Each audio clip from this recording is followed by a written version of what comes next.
നമസ്കാരം. നമുക്കെല്ലാവർക്കും അറിയാം ബംഗ്ലാദേശ് അവരുടെ രാഷ്ട്രീയമായ പ്രശ്നങ്ങൾ കൊണ്ട് അവരുടെ ടെക്സ്റ്റൈൽ മേഖലയിലുള്ളൊരു എന്താ പറയുക അപ്രമാദിത്വം താഴോട്ട് പോയിക്കൊണ്ടിരിക്കുകയാണ്. അവരുടെ കമ്പനികൾ പലപ്പോഴും പുതിയ ഓർഡറുകൾ കിട്ടാതിരിക്കുകയും കിട്ടുന്ന ഓർഡറുകൾ തീർക്കാൻ പറ്റാതിരിക്കുന്ന ഒരു അവസ്ഥയാണ് ഉണ്ടായിക്കൊണ്ടിരിക്കുകയാണ്. അതുപോലെ ഇന്നത്തെ ഒരു സംഭവം എന്ന് പറഞ്ഞാൽ അവരുടെ ഒരു കമ്പനി ഇന്ത്യയിലെ ഒരു കമ്പനിയിലോട്ട് 115.5 കോടി രൂപയുടെ ഓർഡർ കൊടുത്തിരിക്കുകയാണ്. ഇതിൽ ഏറ്റവും വലിയ രസം ഈ കിട്ടിയിരിക്കുന്ന ഓർഡർ കിട്ടിയിരിക്കുന്ന ഇന്ത്യൻ കമ്പനിയുടെ മാർക്കറ്റ് ക്യാപ്പ് വെറും 89 കോടി രൂപയുള്ളൂ എന്നുള്ളതാണ്. ഈ 115 കോടി രൂപയുടെ ഓർഡർ കിട്ടിയിരിക്കുന്ന കമ്പനിയുടെ ഷെയർ പ്രൈസ് ഇന്ന് മാത്രം ജമ്പ് ചെയ്തിരിക്കുന്നത് അല്ലെങ്കിൽ റൈസ് ചെയ്തിരിക്കുന്നത് 20% ആണ്. ഈ 20% കിട്ടിയിരിക്കുന്ന ഇന്നത്തെ ഇന്ത്യൻ കമ്പനിയുടെ പേര് കാലാഹൃദയൻ ട്രെൻഡ്സ് ലിമിറ്റഡ് എന്നുള്ളതാണ്. ഒരു ഗുജറാത്തി കമ്പനിയാണ്. 2016 ഫൗണ്ട് ചെയ്തിരിക്കുന്ന കമ്പനിയാണ്.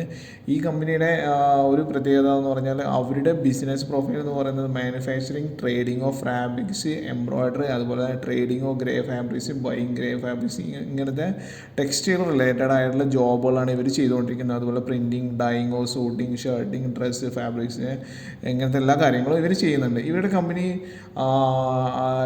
പ്രധാനമായിട്ടുള്ള 2 ഡിവിഷൻസ് ഉള്ളത്. ഒന്ന് embroidery and nighty division. Nighty എന്ന് പറഞ്ഞാൽ നമ്മൾ നെയ്ത്ത് പോലത്തുള്ള സംഭവങ്ങളാണ്, ഇതുപോലത്തെ ഡിവിഷൻസാണ്. പിന്നെ അടുത്തതുള്ള dyeing and printing of cloth ആണ്. ഈ 2 ഡിവിഷൻസാണ് ഇവരുടെ കമ്പനിക്കുള്ളത്. ഈ കമ്പനി പിന്നെന്താ പറയുക അവരുടേതായ എംബ്രോയിഡറി വർക്കുകൾ അവർ ചെയ്യുന്നുണ്ട്. അതുപോലെ തന്നെ അവർ ഔട്ട്സോഴ്സ് ചെയ്യുന്നുണ്ട്, എംബ്രോയിഡറി വർക്കുകൾ ചെയ്യുന്നുണ്ട്. അതുപോലെ ഔട്ട്സോഴ്സും ചെയ്യുന്നുണ്ട് ഈ കമ്പനികൾ.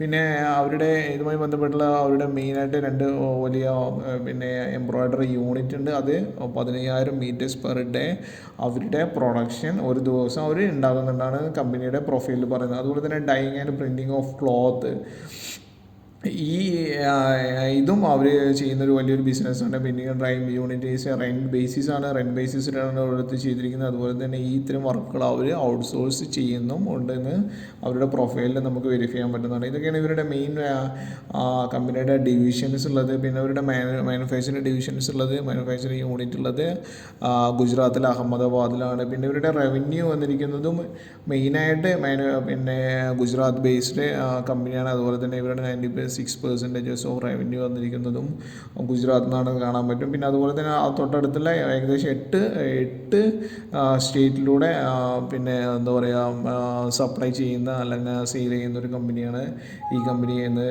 അറിയാൻ പറ്റുന്നതാണ്. പിന്നെ അതുപോലെ തന്നെ ഇവരുമായി ബന്ധപ്പെട്ടുള്ളത് മറ്റൊരു കാര്യം എന്ന് പറഞ്ഞിട്ടുള്ളത് ഇവരുടെ ജസ്റ്റ് ഒരു കമ്പനി പ്രൊഫൈൽ നോക്കുകയാണെങ്കിൽ അല്ലെങ്കിൽ ഫണ്ടമെൻറ്റൽസ് നോക്കുകയാണെങ്കിൽ മാർക്കറ്റ് ക്യാപ്പ് 89.7 കോടി രൂപയാണ്.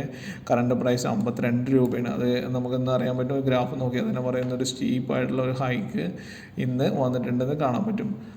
അതുപോലെ തന്നെ റിട്ടേൺ ഓഫ് ക്യാപിറ്റൽ എംപ്ലോയിഡും പിന്നെ അതുപോലെ റിട്ടേൺ ഓഫ് എക്വിറ്റി എല്ലാം ഹൈ ആണ്. 23.8% 44.4% ROE എന്ന് പറയുന്നത്. കമ്പനി ഓൾമോസ്റ്റ് ഡെപ്റ്റ് ഫ്രീ ആണെന്ന് തന്നെ നമുക്ക് അറിയാൻ പറ്റുന്നതാണ്. പിന്നെ പ്രൊമോട്ടർ ഹോൾഡിംഗ് 68% ഉണ്ട്. ഇത്രയും കാശ് അവരുടെ ഓണേഴ്സിൻ്റെ കയ്യിൽ തന്നെയാണ്. ഇത്രയും പെർസെൻറ്റേജ് അവരുടെ ഓണേഴ്സിൻ്റെ കയ്യിലാണ്. പിന്നെ അതുപോലെ നെറ്റ് പ്രോഫിറ്റ് 8.05 crore ആണ്. പ്ലഡ്ജ് പെർസെൻറ്റേജ് 0 ആണ്. അതായത് സ്റ്റോക്കും മറ്റു കാര്യങ്ങളും വെച്ചിട്ട് അവർ ലോണോ മറ്റു കാര്യങ്ങളും എടുത്തിട്ടില്ല എന്ന് നമുക്ക് കാണാൻ പറ്റും. FII ഹോൾഡിംഗ് ഇതുവരെ FII ഒന്നും ഷെയർസ് ഒന്നും വാങ്ങിച്ചിട്ടില്ല എന്നും നമുക്കിത് കാണാൻ പറ്റുന്നതാണ്. പിന്നെ ഇതാണ് ഇവരുടെ ഗ്രാഫ് വെച്ച് നോക്കുമ്പോൾ തന്നെ അറിയാൻ പറ്റും. പെട്ടെന്നുള്ളൊരു ഹൈക്ക് ഇന്നത്തെ ഓർഡർ കിട്ടിയതിന് ശേഷം വന്നിട്ടുള്ള ഒരു ഹൈക്ക് നമുക്ക് കാണാൻ പറ്റും. പിന്നെ വളരെ റീസെൻ്റായിട്ട് IPO കഴിഞ്ഞ് ലിസ്റ്റ് ചെയ്തിരിക്കുന്ന കമ്പനിയുടെ 2024 ഫെബ്രുവരിയിലാണ് ഇത് ചെയ്തിരിക്കുന്നതെന്ന് അറിയാൻ പറ്റും. പിന്നെ പിയർ കമ്പനീഷൻ അതാണുള്ളത്. 8ാമത്തെ ഒരു ടെക്സ്റ്റൈൽസ് മിൽസ് കമ്പനിയാണെന്ന് കാണാൻ പറ്റുന്നതാണ്. പിന്നെ ഹാഫ് ഇയർലി റിസൾട്ട്സ് നോക്കുകയാണെങ്കിലും 2023 എല്ലാം കമ്പയർ ചെയ്യുമ്പോൾ 110 കോടി രൂപയുടെ ഹൈ ഉണ്ടെന്ന് കാണാൻ പറ്റുന്നതാണ്.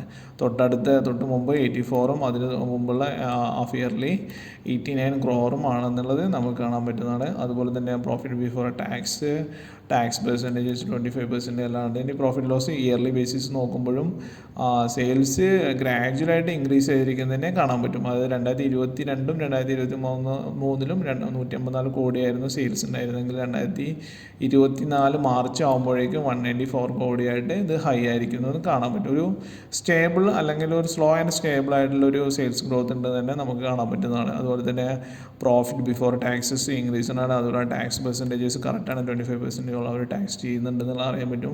പിന്നെ അതുപോലെ നെറ്റ് പ്രോഫിറ്റ് പ്രോഫിറ്റ് ഇൻക്രീസ് ചെയ്യുന്നതായിട്ട് നമുക്ക് കാണാൻ പറ്റുന്നതാണിത്.